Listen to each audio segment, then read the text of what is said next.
Operation സായഹണ്ടിന്റെ ഭാഗമായി cyber തട്ടിപ്പുകാരെ പിടിക്കാൻ സംസ്ഥാന വ്യാപക റെയ്ഡ്.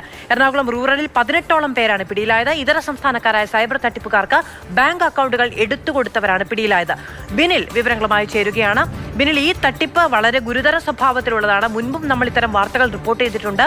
പണം കൈമാറ്റം ചെയ്യാൻ വേണ്ടി സ്വന്തം ബാങ്ക് അക്കൗണ്ട് കൊടുക്കുക, അതിന്റെ പേരിൽ കമ്മീഷൻ കിട്ടുക എന്നുള്ള ഇതിന്റെ ഗുരുതര സ്വഭാവമോ പ്രത്യാഘാതമോ അറിയാത്ത ചതിക്കുഴിയിലേക്ക് വീണുപോവുകയാണ് പലരും. ഇപ്പോൾ പിടിയിലായിരിക്കുന്ന സംഘം സംബന്ധിച്ചുള്ള വിവരങ്ങൾ എന്താണ്?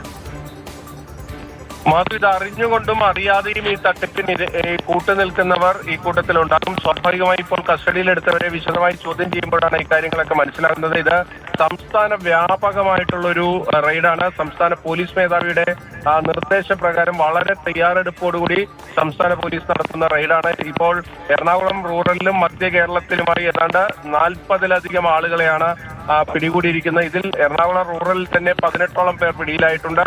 സ്ത്രീകളടക്കം പിടിയിലായിട്ടുണ്ട് എന്നതാണ് ഇതിൽ ഏറ്റവും പ്രധാനപ്പെട്ട കാര്യം. മൂവാറ്റുപുഴ, കോതമംഗലം, അങ്ങനെ എറണാകുളം റൂറൽ മേഖലയിൽ നിരവധി പേരെ കസ്റ്റഡിയിൽ എടുത്തു കഴിഞ്ഞു. ഇതിൽ ഏറ്റവും പ്രധാനപ്പെട്ടത് 2 തരത്തിലാണ് ആളുകൾ ഇതിന്റെ ഭാഗമായിരിക്കുന്നത്. ഈ സൈബർ തട്ടിപ്പ് സംഘങ്ങൾക്ക് ഈ പണം കൈമാറ്റത്തിന് ബാങ്ക് അക്കൗണ്ട് വേണം. ആ ബാങ്ക് അക്കൗണ്ട് സംഘടിപ്പിച്ചു കൊടുക്കുന്നവരുണ്ട്. അങ്ങനെ ബാങ്ക് അക്കൗണ്ട് സംഘടിപ്പിച്ചു കൊടുക്കുന്നവർക്ക് കമ്മീഷനാണ് ലഭിക്കുന്നത്. ഈ തട്ടിപ്പിലൂടെ വരുന്ന പണം ഈ തട്ടിപ്പുകാർ ആവശ്യപ്പെടുന്ന അക്കൗണ്ടുകളിലേക്കോ അല്ലെങ്കിൽ ബിറ്റ് കോയിനുകളിലേക്കോ ഒക്കെ മാറ്റുമ്പോൾ അതിന് കൃത്യമായി ഇവർക്ക് കമ്മീഷൻ കിട്ടും. അങ്ങനെ കമ്മീഷൻ വ്യവസ്ഥയിൽ പ്രവർത്തിക്കുന്നവരുണ്ട്. അതോടൊപ്പം തന്നെ ഈ തട്ടിപ്പിന്റെ ഭാഗമായി തന്നെ പ്രവർത്തിക്കുന്ന മലയാളികളുമുണ്ട്. ഇവരെ കണ്ടെത്തുക എന്നതാണ് ഏറ്റവും പ്രധാനം. അതിനു വേണ്ടി ഇടനിലക്കാരടക്കമുള്ള ആളുകളെയാണ് ഇപ്പോൾ പിടിയിലാക്കിയിരിക്കുന്നത്. ഓപ്പറേഷൻ സായഹണ്ടിന്റെ ഭാഗമായിട്ടാണ് 18 പേരെയാണ് കസ്റ്റഡിയിൽ എടുത്തിരിക്കുന്നത്. ഒരൊറ്റ കാര്യം മാത്രം ശ്രദ്ധിക്കുക, അവനവന്റെ ബാങ്ക് അക്കൗണ്ട് അവനവൻ മാത്രം കൈകാര്യം ചെയ്യേണ്ടതാണ്.